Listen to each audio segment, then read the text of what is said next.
Samantala, sa kabilang panig, ang dilaw na dragon ay naghihintay ng ilang araw nang walang mga elves na naghahatid ng nobya. Galit, ipinahayag niya, "Tiny elven race, naghahanda na harapin ang aking galit." Di nagtagal, nakarating siya sa Elven Forest, handa ng salakayin, nang lumitaw ang pinuno ng elf kasama si Elena. Nang itinaas ang belo ni Elena, mukhang maganda at nahihiya siya. Nakakakita ng kanyang hitsura ng demure, ang lumang dilaw na dragon ay agad na natuwa, "Ito mismo ang aking uri. Dapat ay nagdala ka ng isang katulad niya kanina." Sa sandaling ito, mataas sa itaas, si Ellison at ang iba pa ay nanunood ng bawat galaw ng dilaw na dragon. Ngayon, hinihintay lang namin siyang bumalik sa kanyang pugad. Hindi nagtagal, ibinalik ng dilaw na dragon si Elena sa kanyang kuweba. Bagaman natakot si Elena, kailangan niyang magtiis para sa plano. Noon lang, ang dilaw na dragon ay tumingin sa likod sa kanya at hinayla ang isang piraso ng damit, isang mislan na sangkap ng dalaga. Ang kanyang mukha ay sumabog na pula. "Mula ngayon, tinawag mo akong master." Natigilan ito kay Elena, na hindi makapaniwala na ang lumang dilaw na dragon ay may ganitong panlasa. Ngunit para sa plano ng lahat, kailangan niyang magbago sa katulong na kasuotan.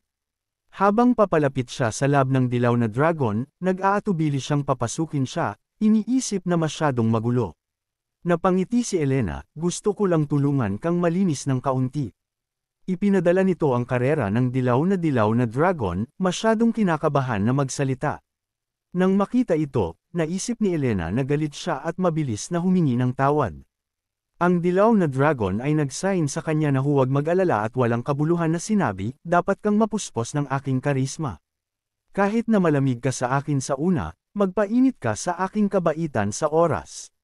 Naririnig ito, ang ekspresyon ni Elena ay naging hindi komportable na awkward, na parang kumain siya ng isang bagay na hindi niya dapat. Ang matandang dilaw na dragon ay masyadong hinihigop sa sarili.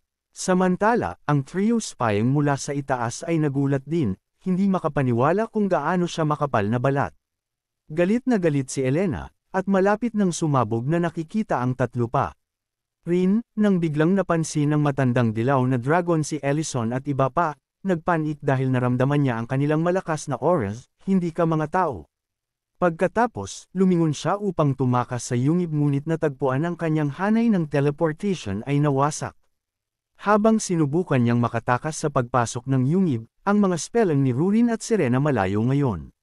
"Ngayon wala kang pupuntahan." Sa sandaling iyon, biglang nadama nina Serena at Rurin ang isang malamig na presensya sa likuran nila, "Gaano katagal na kayo ay nanunood mula doon?" Kumilos si Ellison na parang hindi niya narinig ang tanong niya kaya pagkatapos ay pinahit ni Elena si Ellison. "Humihingi ako ng paumanhin." Inisip ng mga dragon na ito ay masaya na makita ang reaksyon ni Elena, kaya naisip namin na maghintay kami at manood. Nabigla sina Serena at Rurin na pinalabas lamang sila ni Ellison, "Nais mo ring makita ang mga bagong sangkap ni Elena. Ano ang pinagsasabi mo? Sino mang nakakarinig sa iyo ay hindi maunawaan." Depensa ni Ellison. Naririnig ito, malalim na namula si Elena, "Ganito ba? Gusto mo ba ang sangkap na ito?" "Hindi. Ito ang gumawa nito." Itinanggi ito ni Ellison, habang si Serena ay tila may naririnig na iba pa mula sa dilaw na dragon. Noon lang, naramdaman din ni Rurin na ang lumang dilaw na dragon ay hanggang sa walang kabutihan, na napansin na tila tahimik siyang nag-aawit ng isang spell. Di nagtagal, ang matandang dilaw na dragon ay nanunuya. "Nakagawa ka ng isang malaking pagkakamali." Samantala, sa kagubatan ng elf, narinig ng pinuno ng elf ang kaguluhan mula sa malayo. Tumingala siya upang makita ang isang madilim na berdeng enerhiya orb na lumilitaw sa kalangitan. Bago ang sinuman ay maaaring yumapekto, sumabog ang orb, at isang berdeng usok na agad na sumaklaw sa buong tribo ng Elven. Sa oras na napagtanto nila ang panganib, huli na. Ang lahat ng mga elves ay nawala ng malay at pagkatapos ay iginuhit ang kanilang mga sandata, itinuro ang mga ito sa kanilang sariling mga throats. Sa utos ng dilaw na dragon, lahat ay magpapakamatay. Nang makita ito, nagpanik si Elena. Nagmadali silang lumabas sa yungib upang hanapin ang lumang dilaw na dragon ay nagtapon ng isang hypnotic spell sa tribo ng Elven. Pagkatapos ay ipinahayag niya, ito ay isang spell control spell na binuo ko sa loob ng isang siglo. Kung hindi ka sumasang-ayon sa aking mga hinihingi, malulungkot kung papatayin ang lahat ng iyong mga tao. Pabayaan mo ba ang iyong pamilya? Nagmamadaling sumang-ayon si Elena, natatakot ang Old Yellow Dragon ay maaaring magbigay ng order sa anumang sandali. Pagkatapos lamang, isang malakas na enerhiya ang sumabog mula kay Ellison. Bago mo gawin iyon, baka gusto mong tanungin kung samasang-ayon ako. Hindi ako gagana sa akin. Nakahinga, sa wakas ay huminga ng hininga si Elena.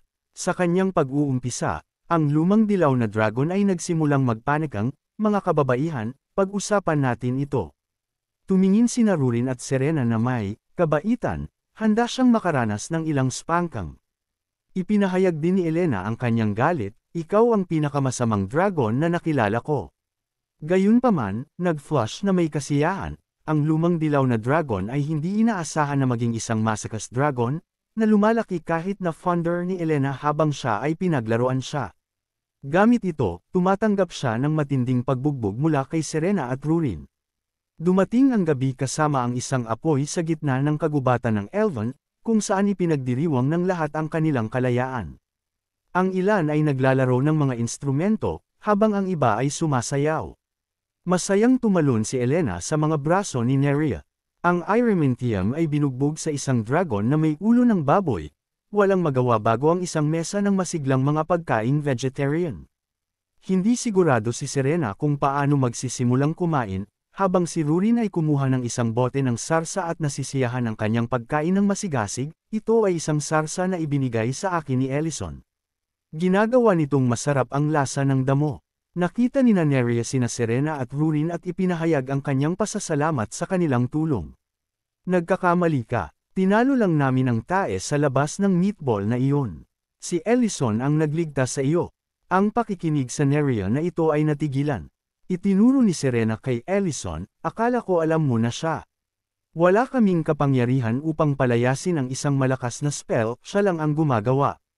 Samantala, ibinahagi ni Ellison ang sarsa ng salad na ginawa niya sa mga elves, na talagang mahal ito. Pagkatapos ay dahan-daw ang lumipat siya mula sa karamihan, lumapit sa isang rebulto, at inilagay ang ilang pagkain bago ito, bamulong, narito rin. Magandang makita ka ulit, matandang kaibigan. Nang makita ang rebulto sa harap niya, hindi maiwasang maalala ni Ellison ang tungkol sa mga oras na nakipagtulungan ang kanyang grupo. Upang maging matapat, sa palagay ko mas maganda ang hitsura mo bilang isang estatwa. Pagkatapos nito, si Beden ay mag-bicker araw-araw kasama si Ellison para sa hindi pinapayagan siyang kumain ng karne, tulad ng alam ni Ellison na ang lahi ng Elven ay hindi maaaring matuno ang karne. Ngunit hindi mapigilan ni Beden ang akit ng pagluluto ni Ellison. Ang dwarf Darren ay nasanay sa kanilang patuloy na pag-bickering. Noon lamang, inabala sila ni Darren, sa halip na makipagtalo, sa palagay ko ay mas kawili-wili ang pakikipaglaban.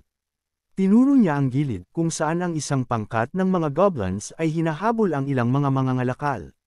Sa kritikal na sandali, isang spell ang tumama sa isa sa mga goblins sa mukha, na sinundan ng isang malabo na mga arrow. Ang mga goblins ay maaari lamang umungol ng walang kapangyarihan sa labas ng kanilang mga kalasag.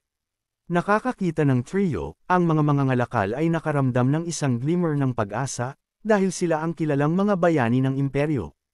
Nalagpasan ni Ellison ang mga araw na iyon ngunit hindi inaasahan ang nangyari pagkatapos. Palagi siyang nakaramdam ng pagkakasala tungkol dito, siguro magagalit ka sa akin para dito, Lady Neria. 2 taon na ang nakalilipas, sa isang misyon, si Beden ay tragically nahuli sa bitag ng kaaway at namatay sa larangan ng digmaan. Ibinalik ni Ellison ang kanyang katawan sa Elven tribe, ngunit si Beden ay naging isang malamig na bangkay. Nangako si Beden na babalik siya sa tribo ng Elven, at sa huli, ito ay si Ellison na tumupad sa pangakong ito para sa kanya. Sa makatuwid, si Neria ay hindi humawak ng anumang sama ng loob kay Ellison, dahil na-save din niya ang tribo ng Elven. Pagkatapos, hinayla ni Ellison ang isang bote ng alak mula sa kanyang bag. May utang ako hindi lamang ang kapangyarihang ito kundi ang buong buhay ko. Kaya, ang tunay na bayani na nagligtas ng mga elves ay hindi ako. Sinabi ni Ellison habang binibigyan si Neria ng isang baso ng alak. Cheers to Hero Beden. Pagkatapos ay toast sila sa harap ng estatwa ni Beden. Kinabukasan, muling pinasalamatan ng mga elves ang grupo sa kanilang tulong, at si Ellison at ang kanyang mga kasama ay umalis sa bahay. Tulad ng para sa lumang dilaw na dragon, matapos makita ang lakas ni Ellison, hindi na siya nang ahas na ay target ang mga elves. Sa sandaling iyon, ginambala ni Rurin ang mga saloobin ni Ellison dahil narinig niya ang pag-uusap ng pinuno ng elf sa kanya noong nakaraang araw. Naririnig ito, nalilito si Elena at iniisip, nakipag-usap si Ellison kay Lady Nerea. Nagtataka si Rurin kung bakit wala namang nabanggit si Ellison tungkol sa pagkain ng puso ng Panginoon. Sinagot ni Ellison na lihim ito sa lahat. Naririnig ito, ang tatlo sa likuran niya ay natigilan. Ipinaliwanag ni Ellison ang lahat kay Rurin at ang lumang dilaw na dragon ay sumire din sa isang malamig na pawis, natatakot na maaaring mailabas ni Ellison ang ilang, casual na mahika, sa kanya. Noon lang, dumating si Ellison at ang kanyang grupo sa mansyon ng Lord. Alam ni Dairan na si Ellison ay matagal nang lumayo at nagulat na siya ay dumating sa mansyon muna sa kanyang pagbabalik, siguro sa isang bagay na mahalaga. Ito ang unang opisyal na pagbisita ni Ellison sa mansyon ng Count. Naririnig ang ingay sa labas, si Ginang Verna ay nagtaka, Dairan, panauhin ba iyon? Pagkatapos, ipinakilala ni Dairan ang kanyang guro, ngunit patuloy na tinitigan ni Ginang Verna si Ellison, pakiramdam na mukhang pamilyar siya. Hindi nagtagal ay naalala niya ang nangyari dati. Gusto niyang pasalamatan si Ellison ngunit hindi pa niya siya nahahanap. Salamat sa pag-save sa akin at Dairan. Sinabi niya habang hinahawakan ang kamay ni Ellison. Noon lang, inabala ni Ellison ang kanyang mga saloobin, hindi mo na ako dapat pasalamatan. May isang tao pa rin na hindi ko na-save. Ito ay iniwan sina Dairan at Ginang Verna na mas nakakagulat. Pagkatapos, lumakad si Rurin kasama si Irementium. Siya ay mas nasakop ngayon, hindi na bilang mapagmataas tulad ng dati. Nang makita si Raiden na nakahiga sa may sakit, agad na alam ni Irementium na ito ay isang pangunahing isyu sa utak, malamang na sanhi ng isang malakas na lason. Ngunit hindi ito isang mahirap na problema para sa kanya. Pagkatapos, ang Irementium ay nagsumite ng isang spell, na sinamahan ng isang maliwanag na ilaw, at ang pangitain ni Raiden ay unti-unting na-clear, at nagsimula siyang gumawa ng malabong tunog. Nakakakita ito, hindi na naglalaman sina Ginang Verna at Dairan ng kanilang damdamin at agad na niyakap si Raiden. Gamit nito, ang isyu sa Lord of Drake sa wakas ay natapos. Nang makita ito, naaalala din ni Ellison ang kanyang ina at sinimulan niya itong masira. Nang makita na ang Irementium ay kumilos ng maayos, pinakawalan siya ni Rurin mula sa kanyang mahiwagang kontrol. Sa ngayon, tinawag ni Ellison na sinabi sa kanya ni Rurin na dapat silang pumunta ngayon. Nagpasya silang mag-iwan ng oras sa mainit na pamilya na ito. Ang gabi ay dumating sa restaurant. Dahil lihim na natapos ni Rurin ang lahat ng beer, kinailangan ni Ellison na muling gumamit ng spell. Ito ang kanyang unang pagkakataon gamit ang isang pagtawag ng spell matapos na sumipsip ng 3 kakanyahan ng mga kristal. Sa hindi inaasahan, ang kapangyarihan ng spell ay lumampas sa mga inaasahan ni Ellison, agad na pinapabagsak siya at si Rurin. Nang mabuksan muli si Ellison, natagpuan niya ang kanyang sarili sa isang pamilyar ngunit kakaibang kapaligiran. Malinaw na naalala ni Ellison na naghahanda siya ng mga sangkap. Habang ang eksena sa harap niya ay umikot, naalala ni Ellison ito ang naruroon niya bago siya pumunta sa ibang mundo. Sa wakas ay bumalik na siya sa totoong mundo. Habang patuloy na tumatawag si Rurin sa kanya, unti-unting dumating si Ellison. Gayunpaman, si Rurin ay labis na kinakabahan nang makita niya ang kumikinang na, bakal na bukol, sa harap niya, dahil hindi niya alam kung nasaan ito. Kapag napagtanto ni Ellison na hindi ito panaginip. Kapag ang mga dumaraan ay malapit ng tumawag para sa isang ambulansya, nagmadali si Ellison na kinuha si Rurin at tumakbo palayo. Ang mga dumadaan, na nagyusisa tungkol sa kakaibang kasuotan ni Ellison, ay hindi makatulong ngunit magtaka, ito ba ay isang cosplay? Maya-maya pa, natagpuan ng dalawa ang isang liblib na lugar. Noon lamang napagtanto ni Rurin na ito ang bahay ni Ellison. Si Ellison ay hindi inaasahan na bumalik sa Earth sa ganitong paraan.